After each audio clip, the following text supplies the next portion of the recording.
Let's just start, Frank, by talking about, I think Pendleton is the fastest growing town in the county. I don't think there's any question about that. So let's kind of talk about the economic development first. And let's start with the TIF district, where there's going to be housing, a new fire station, a lot of these things.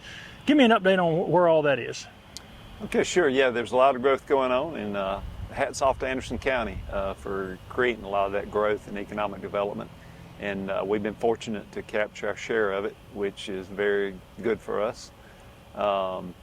But as you know, growth is a double-edged sword, so we're having to be very careful with it. But to protect our historical character and so on, which is what we're trying to do here in the downtown. We have the TIF district you're speaking of is located out here off of Queen Street. It's actually in between Queen and Cherry Streets, and it was an area that was developed into a little subdivision in the 70s called Village Hills.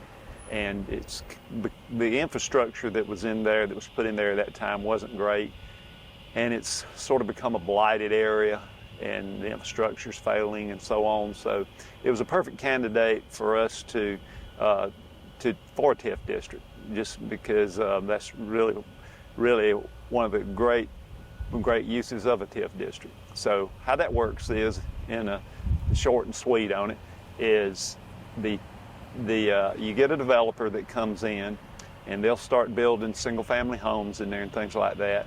Those homes and the tax levies that go on them as they're built will pay for the infrastructure upgrades and so on and so forth.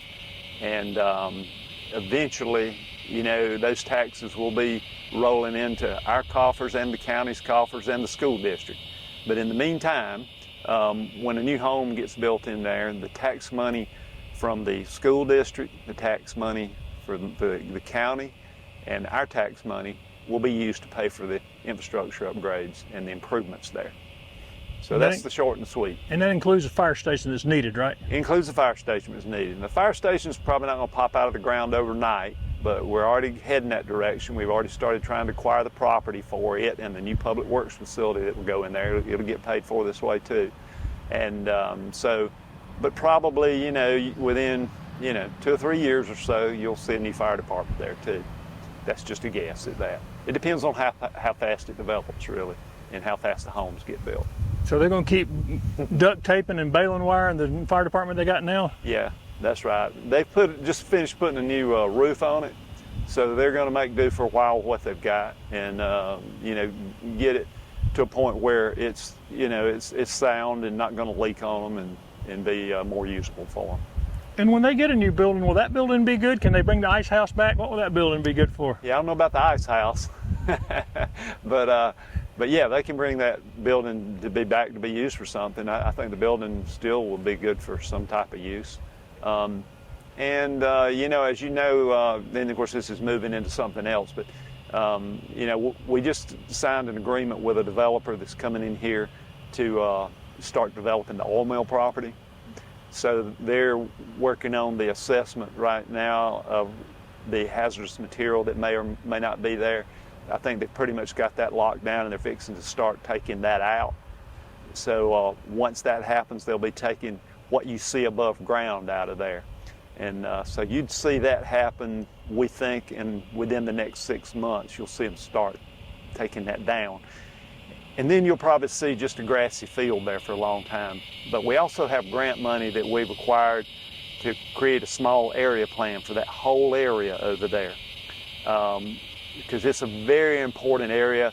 That's, if you look at where the downtown business corridor's going to go, it's no doubt going to go that way. I think you're going to see a lot of mixed-use development ultimately down that way. Combination of, if you go by our zoning ordinance now, it would be neighborhood commercial probably. You'll see some residential, and you'll see some low-intensity, retail and business that would support the surrounding residential development. So that's the way that's probably going to go. And so that's going to feed right into that TIF district over there. And, I think that's going to be a great thing, really. It's going to change the whole look of that whole side of town. I was going to say, it's been a long time coming getting that stuff moved out of there. Exactly. So this time next year, you think it'll be gone and cleaned up? I think so. Yeah, I would say I feel really confident it'll be gone by then. And this area will also connect to the Cheney Mill development. Where are we at on that? Yeah, that's basically it's they're getting final approvals on the loans that are involved. And you know how they make the numbers crunch on those kind of things. It's by getting tax credits and so on and so forth, and low interest loans, et cetera. And they have to check all the boxes to do that, which is what they've been doing all this time, which is, again, getting rid of any hazardous material or issues out there. So, but the loan closings are coming to fruition now, so I think you're going to see, in about the same time frame, I think you're going to see that going too. That's going to be a neat and unusual because they're going to maintain the brick look and the look of that area, right? That's going to be a planned development. Everything has to look like it. Yes, that's right. And the town's kicking in some money for that, and again, infrastructure upgrades for that section of town too. So the people that live there now are going to benefit a lot from that too, having better infrastructure over there, roads and so on, you know, and water and sewer and all that. Well, downtown's growing. What other ways is downtown growing? Well, you know, of course, you see a lot of things out here on 76, and that's where you're seeing most of the growth. What you're seeing in downtown here, as far as new homes, are mostly on infill lots that are empty lots that already exist. So that's mostly what you're seeing here. We do have one new subdivision that's going to probably start going for too long, which is on the old Morton Farm property. And that's going to be some higher end homes there, but they decreased the amount of density they first proposed on that. So it'll be approximately 50 homes over there on that section, which again, that'll feed right on into the TIF district, and all that's going to ultimately be connected. So you'll have good connectivity and walkability between all of that, which is, I think, something that's real important to people here. People that live here like to walk and they like to be connected. And of course, back to 76 again, we've already done one road realignment over there, which is Dalton Road. We aligned it with Boscobel Road to improve that, and we're fixing to realign Westinghouse Road with Swaney Circle over there. And what that's going to do for us is it's going to improve the connectivity. It'll allow people to move around, like go to the shopping center, or the people that live over there behind the shopping center, they can go across town to Lebanon Road, the park, Veterans Park and all that, and never really get on 76. Because you'll be able to go into the shopping center down Swaney. So I think, you know, the next thing you'll probably see the county improve that road too. Because I think we're going to see traffic going on, you know, we're going to see more traffic on those secondary roads, and that helps get traffic off of 76.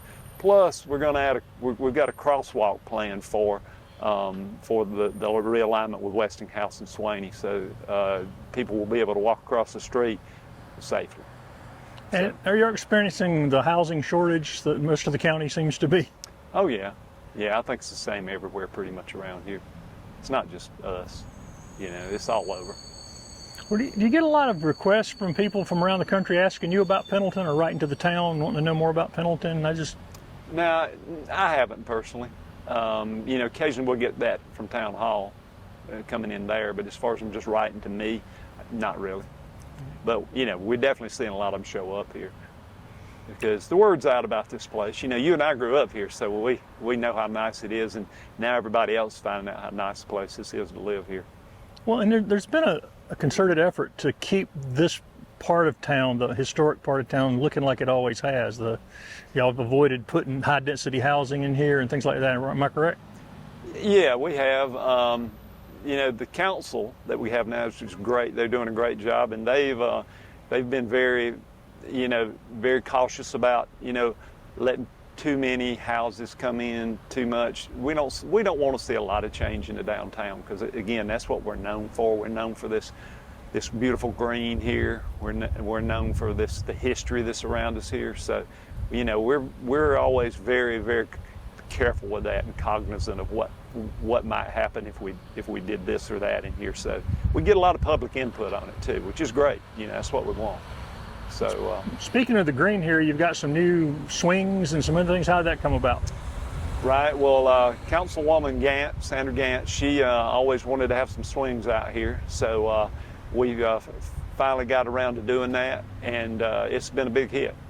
I think it adds one more feature to the green here, because if you're up here wandering around eating or whatever, you can you can go out there and sit in swings and kind of relax, listen to the music we have playing on the green all the time. And if we've got a concert or something, it's a good place to see a concert, because we have a concert series that the Historical Foundation is doing. And so we bring in some really great bands every now and then and so on. So it's a great thing for that. And I guess as we move into the end of September here, we are getting ready for your Scarecrow contest and then the Fall Festival? That's right, yeah. So that's coming up in October. We always have the Scarecrow contest, which everybody loves. Everybody likes, to compete in that. And it's a lot of fun. And then plus the festival itself brings in a ton of people for the entertainment. We have a lot of great music here, musicians. We have arts and crafts, which it's really quality stuff that's handmade. It's not, stuff that you'll see anywhere else, because just about all of it's unique. And so it really brings a lot of people. It's high quality stuff. It's a little good like time. the Jubilee a little, isn't it? Yeah, it's very similar. Yeah, just in the fall, and the weather's usually nice then, so it's a little cooler and a little more comfortable. It's a big difference between it or one big difference, I should say, between it and the Spring Jubilee is Spring Jubilee covers 2 days. It's Saturday and Sunday. This only covers one, so it'd be on a Saturday. And are there any new businesses down on the square here? I know they benefit from these. We do have a new business right across from us over here, which is the Pendleton Candy Store, and they just started several weeks ago, and they're doing really well with it, looks like. So that's the newest one that I could say in the downtown right now. But we have had some new restaurants come in from years past, like the Blue Heron, and then we've got Rains on Exchange. I think that's open since last time we talked. Yeah. That seems to be a hit with their upper deck. Upper deck, yeah, everybody loves that. And of course, right here at Farmers Hall, we've got 1826. That's a great restaurant. They do a fantastic job there, really a nice place to eat. And of course, the Mexican restaurant's really good here. The bakery, Village Baker over there, they do a fantastic job. Also, we got Brews over here that serves food too, and it's good. We have Brooklyn Pizza, and they have some really great stuff there as far as pizza. It's great, good place to eat. What about other events coming into the end of the year here? What else are we looking at?